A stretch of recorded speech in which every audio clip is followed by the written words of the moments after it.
नमस्कार, सत्यहिंदी.com में आपका स्वागत है। एक नजर अब तक की सुर्खियों पर। पश्चिम बंगाल के मुख्यमंत्री ममता बनर्जी ने अपने दिल्ली दौरे के दौरान कांग्रेस अध्यक्ष सोनिया गांधी से मुलाकात की है। इस बैठक में राहुल गांधी भी मौजूद रहे। ममता बनर्जी ने कहा, यह बहुत ही अच्छी मुलाकात रही, बहुत ही सकारात्मक बैठक रही है। ममता ने कहा कि बीजेपी को हराने के लिए सभी को एक साथ आना होगा और एक साथ काम करना होगा। दिल्ली दौरे पर आई पश्चिम बंगाल के मुख्यमंत्री ममता बनर्जी ने मोदी सरकार को अगले लोकसभा चुनाव को लेकर ललकार लगाई है। ममता ने कहा कि अगला लोकसभा चुनाव मोदी और पूरे देश के बीच होगा। उन्होंने कहा कि पूरे देश में खेला होगा। वहीं इस बीच जब उनसे विपक्ष के चेहरे को लेकर सवाल किया गया तो उन्होंने कहा कि वो राजनीतिक ज्योतिषी नहीं है, ये सब परिस्थिति पर निर्भर करेगा। ममता ने कहा कि उनको कोई परेशानी नहीं है अगर विपक्ष के चेहरे के रूप में कोई और रहता है। ममता ने कहा कि वे एक साधारण कार्यकर्ता हैं और कार्यकर्ता के रूप में काम करती रहेंगी। विपक्षी नेताओं से मिल रही ममता बनर्जी ने बीजेपी के अच्छे दिन वाले नारे पर तंज कसते हुए कहा कि मैं सच्चा दिन देखना चाहती हूं, बहुत दिन देख लिए अच्छे दिन। इसके अलावा उन्होंने कहा कि लालू प्रसाद यादव से उनकी बात हुई है, हम सभी दलों से बात करेंगे। ममता ने कहा कि एक साथ काम करने के लिए एक कॉमन प्लेटफॉर्म होना चाहिए। ममता ने कहा कि हम साथ बैठेंगे और कुछ हल निकालेंगे। सूचना प्रौद्योगिकी पर बनी स्थायी संसदीय समिति के प्रमुख शशि थरूर के खिलाफ विशेषाधिकार उल्लंघन का नोटिस दिया गया है। बीजेपी के निशिकांत दुबे ने तिरुवनंतपुरम के इस कांग्रेसी सांसद पर भेदभाव करने का आरोप लगाते हुए ये नोटिस दिया है। दुबे ने बुधवार को विशेषाधिकार उल्लंघन का नोटिस देते हुए कहा कि वे अपने पद का दुरुपयोग कर रहे हैं, भेदभाव कर रहे हैं, लिहाजा उन्हें संसदीय समिति के अध्यक्ष पद से हटा दिया जाना चाहिए। लोकसभा स्पीकर को दिए गए नोटिस में बीजेपी सांसद ने कहा, ये कहने की जरूरत नहीं है कि इस सज्जन ने न सिर्फ संसदीय समिति के लोकतांत्रिक कामकाज का चीरहरण किया है, बल्कि उसकी लोकतांत्रिक प्रक्रिया को धीरे धीरे टुकड़े टुकड़े कर दिया है।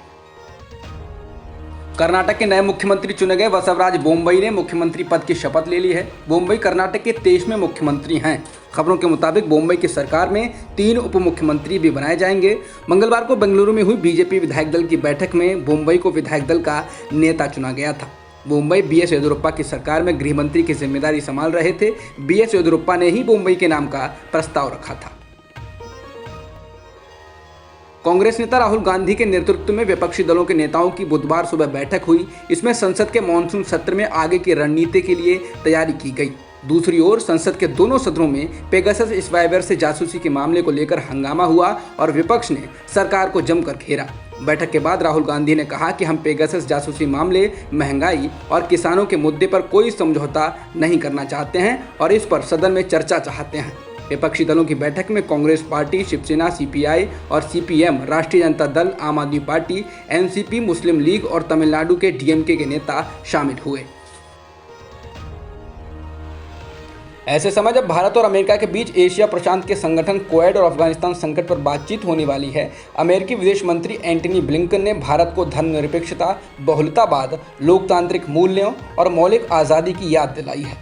ब्लिंकन ने बुधवार सुबह नई दिल्ली में सिविल सोसाइटी के नेताओं से बात की और अपनी चिंताएं जताईं। उन्होंने कहा कि अमेरिका और भारत के लोग मानवीय गरिमा, बराबरी का मौका, नियम कानून के मुताबिक काम करने और धार्मिक स्वतंत्रता जैसे बुनियादी लोकतांत्रिक मूल्यों में यकीन करते हैं। भारत की यात्रा पर आए अमेरिकी विदेश मंत्री एंटनी ब्लिंकन ने तिब्बती धर्मगुरु दलाई लामा के प्रतिनिधि से नई दिल्ली में मुलाकात की है। ये मुलाकात ऐसे समय हुई है जब चीन के साथ भारत का रिश्ता तनावपूर्ण चल रहा है। चीनी सैनिक भारतीय सरजमी पर जमे हुए हैं और कुछ दिन पहले ही भारत और चीन के विदेश मंत्रियों की बैठक हुई है, जिसमें तनाव कम करने के मुद्दे पर सहमति बनी है।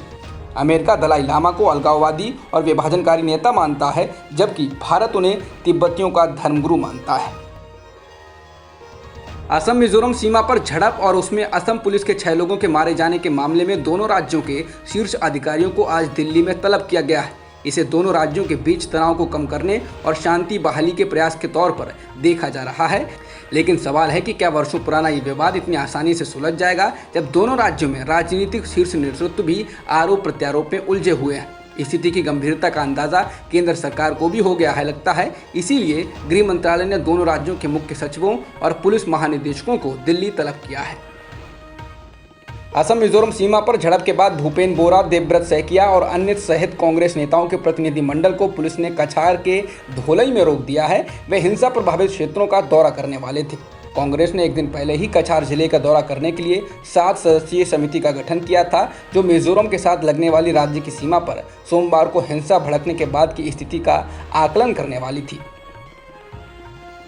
बॉलीवुड अभिनेत्री शिल्पा शेट्टी के पति और बिजनेसमैन राज कुंद्रा की मुश्किलें कम होने का नाम नहीं ले रही हैं। अब मुंबई की एक मॉडल ने राज कुंद्रा की कंपनी के 4 प्रोड्यूसर के खिलाफ अश्लील फिल्में बनाने और इन्हें हॉटशॉट ऐप पर डालने का आरोप लगाकर मुंबई के मालवनी पुलिस स्टेशन में केस दर्ज कराया है।